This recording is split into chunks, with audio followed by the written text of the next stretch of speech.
Assalamualaikum warahmatullahi wabarakatuh. Bertemu lagi dengan Ibu di pertemuan kelima. Baik, izinkan Ibu untuk share screen ya, untuk melanjutkan materi hari ini.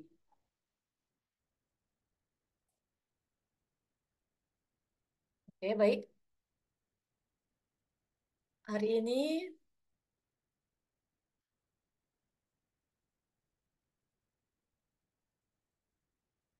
hari ini judulnya tentang terminologi anatomi, fisiologi dan medis, serta patologi neoplasma jinak dan ganas pada sistem reproduksi.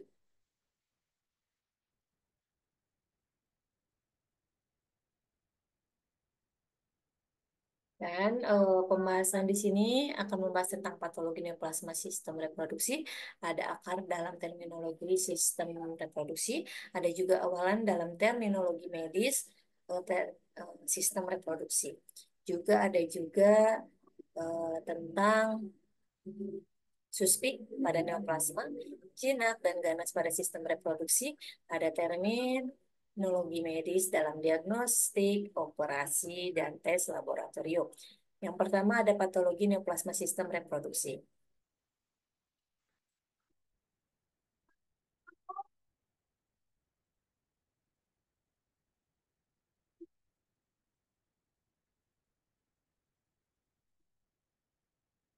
Nah, di sini ada definisi neoplasma, di mana pengertian umum neoplasma adalah pertumbuhan sel atau jaringan abnormal yang terjadi akibat proliferasi sel tanpa kendali.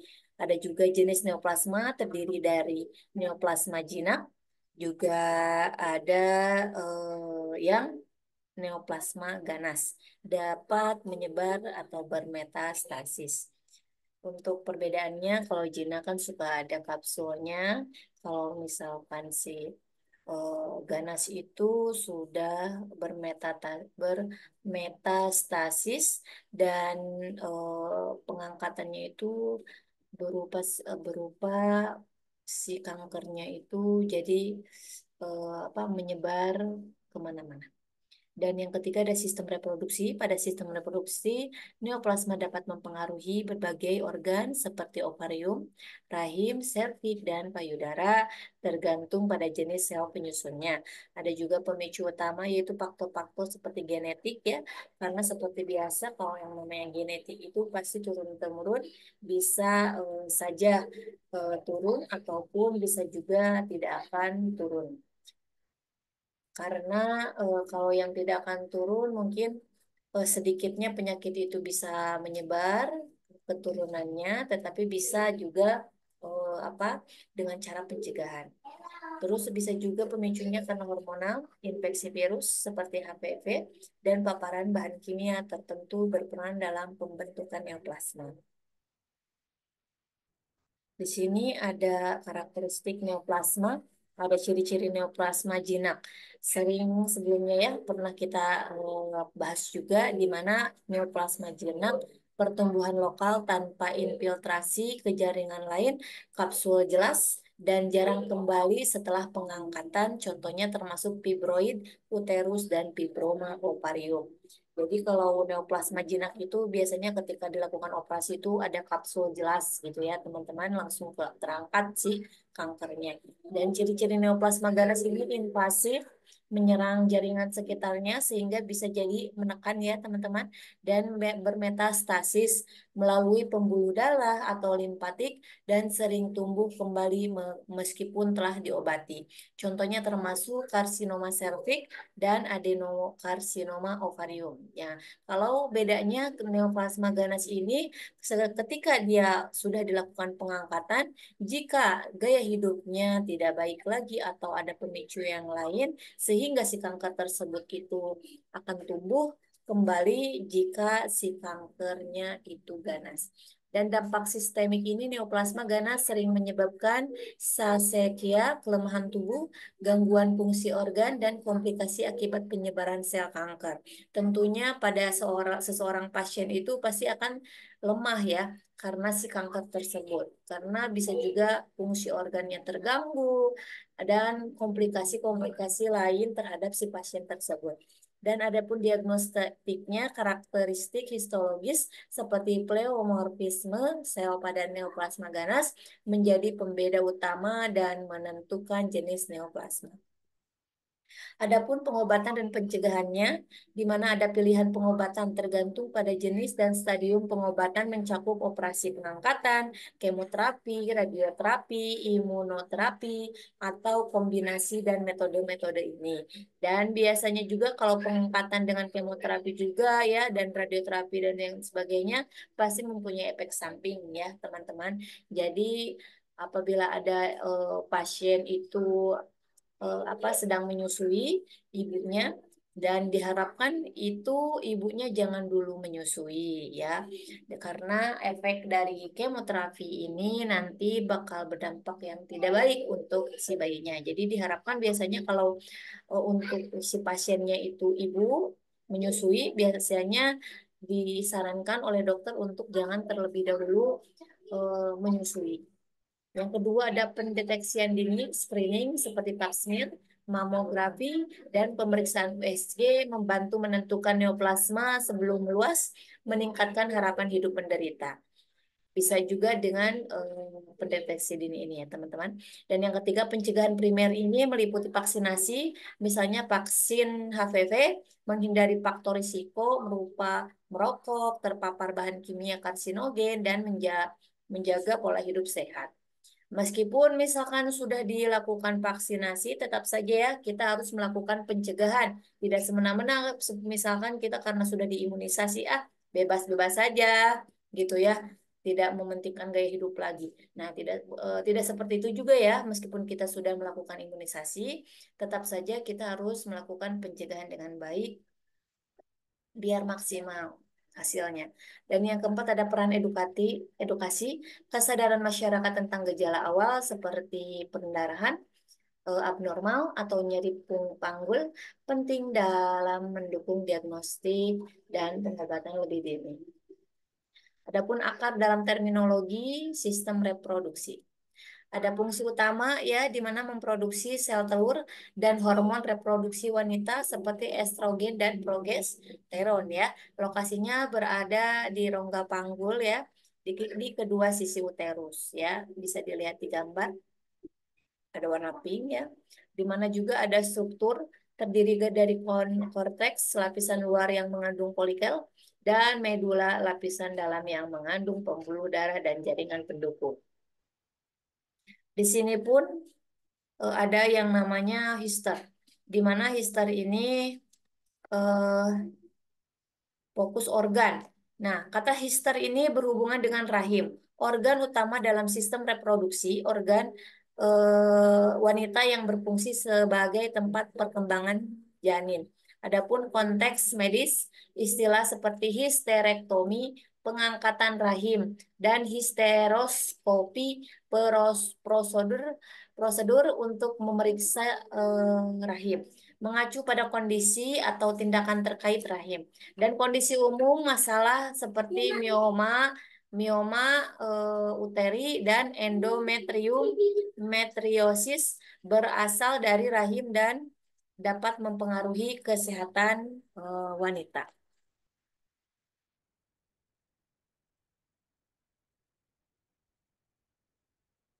Di sini ada yang namanya juga salping, fokus anatomis. Kata salping merujuk pada tuba Fallopi, saluran yang menghubungkan ovarium ke rahim ya, dan memfasilitasi pergerakan sel telur. Ada relevansi juga medis, istilah seperti salpingectomy, pengangkatan tuba Fallopinya, atau salpingitis radang tuba Fallopi, menjelaskan kondisi spesifik di struktur ini. Hubungan patologis tuba Fallopi dapat menjadi tempat munculnya kehamilan ektopik, yaitu kondisi serius di mana embrio berkembang di luar rahim. Di sini yang ketiga ada pembahasan tentang awalan dalam terminologi sistem reproduksi. Di sini ada yang namanya hiperplasia, yaitu pertumbuhan atau pembesaran jaringan atau organ akibat peningkatan jumlah sel. Ada hipertrofi, pembesaran organ atau jaringan akibat pembesaran sel individual tanpa peningkatan jumlah sel. Adapun hipersekresi, peningkatan produksi atau pelepasan suatu zat atau cairan oleh kelenjar. Di sini ada ya hipo ya, kata hipo, fungsi menurun, menunjukkan terjadinya penurunan fungsi organ, contoh hipogonadisme, yaitu kondisi ketika gonad atau testis atau ovarium. Kelainan struktur mengacu pada defisit anatomi seperti hipoplasia uterus, yakni ukuran uterus yang lebih kecil dan normal akibat gangguan perkembangan. Di mana juga ada gangguan siklus dapat menggambarkan menurunnya aktivitas menstruasi seperti hipomenorea, yakni menstruasi dengan volume darah yang sedikit dari biasanya. Ada juga dengan kata-kata dis ya, proses abnormal meliputi gangguan fisik seperti dismenorea yang berarti kram ya, menstruasi pada wanita yang menyakitkan akibat kelainan proses pada rahim atau hormonal. Ada juga fungsi terganggu menandakan disfungsi organ reproduksi, misalnya disfungsi ereksi pada pria yang menggambarkan ketidakmampuan untuk mencapai atau mempertahankan ereksi, kesulitan struktur juga dapat mencakup gangguan struktur anatomi seperti displasia serviks, yaitu pertumbuhan sel abnormal pada sel leher rahim yang berpotensi menjadi kanker. Dan kelainan hormonal ini bisa juga karena kelelahan juga ya teman-teman ya. Tidak semuanya diakibatkan karena adanya kanker. Dan suspek pada neoplasma jinak dan ganas pada sistem reproduksi. Nah, memiliki jinak. Suspek ini sering digunakan untuk mengidentifikasi tumor jinak seperti fibro memiliki atau lipo memiliki yang tidak menyebar dan biasanya tidak berbahaya. Ganas dalam beberapa kasus suspek ini juga merujuk pada tumor yang berpotensi berkembang menjadi lebih serius jika tidak diobati tepat waktu. Ada juga penggunaan umum suspek ini menjadi dasar untuk memahami klasifikasi awal kondisi neoplasma berdasarkan sifat pertumbuhan sel. Ada juga yang namanya sarkoma, teman-teman ya, di mana jaringan ikat digunakan untuk menggambarkan tumor ganas yang berasal dari jaringan ikat seperti tulang, otot, atau tendon ya. Misalnya osteosarkoma dan leiomyosarkoma. Ada agresivitas, tumor dengan suspek sarkoma seringkali lebih agresif dan memiliki potensi menyebar melalui aliran darah ke organ. Dan kompleksitas pengangkatan sarkoma sering membutuhkan pengobatan intensif termasuk pembedahan, kemoterapi, dan terapi radiasi. Di sini ada kata karsinoma. Di sini ada sel epitel digunakan untuk menjelaskan tumor ganas yang bermula di sel epitel, seperti pada organ reproduksi yang memiliki karsinoma serviks dan karsinoma ovarium. Tingkat penyebarannya, tumor dengan suspek ini umumnya menyebar melalui sistem limpatik dan dapat menyebabkan komplikasi organik lainnya. Deteksi dini, deteksi dan pengobatan pada tahap awal seringkali meningkatkan peluang pemulihan bagi penderita karsinoma.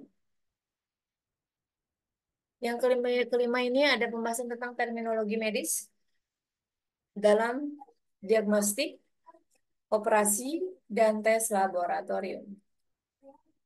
Di mana termin dalam diagnostik ini ada mengidentifikasi penyakit atau kelainan berdasarkan gejala dan tanpa klinis.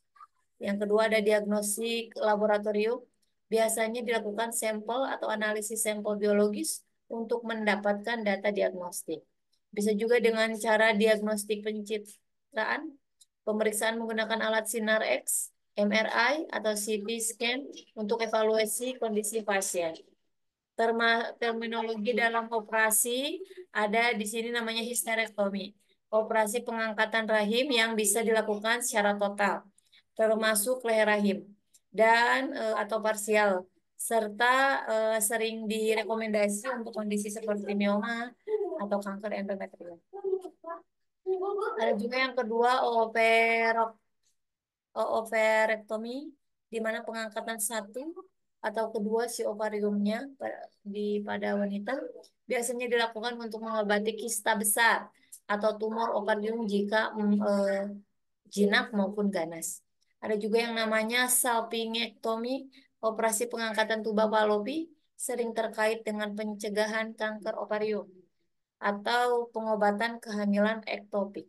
Laparoskopi, teknik bedah minimal invasif yang menggunakan kamera kecil untuk mengakses organ reproduksi serta digunakan dalam pengobatan kista atau endometriosis. Terima kasih teman-teman. Baik, jika ada alhamdulillah ya di pertemuan ini kita bisa dalam keadaan sehat dan semoga kita bisa kembali bertemu di pertemuan selanjutnya. Assalamualaikum warahmatullahi wabarakatuh.